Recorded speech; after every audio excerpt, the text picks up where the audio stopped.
Đi thay cái gần. Hả? Con thời. Không cắt rồi. Cắt lời lời. Chết cắt đây. Nè. Chết cắt đây. Nó đánh đây. Chết sọc chết cướp với 7 năm. Cầm bụng mà nó không lâu xong khai. Khôi cực khôi.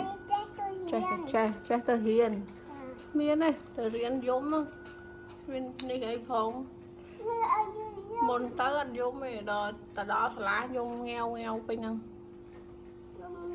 Nơi té xanh giá sẽ đặt dùng thì hay đập về tờ đó sẽ lá dùng.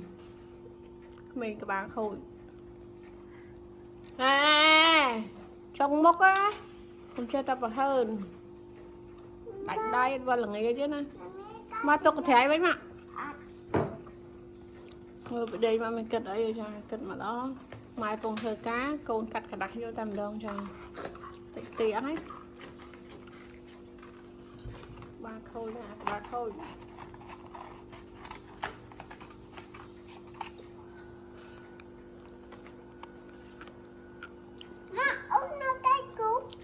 Nham ăn nè, nham ăn.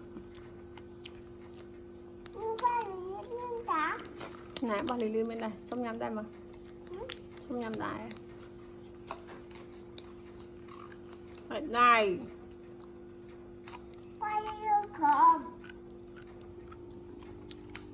Xíu quá lì à.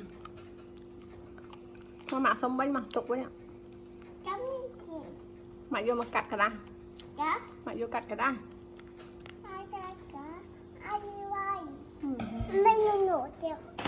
Rê, càng hay mà mì bán này.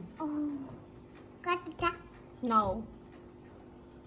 Bà khâu nhà của bà khâu một ạ, được thang một. Mới thấm bánh nhanh mà. Bán cả là cái tì hả?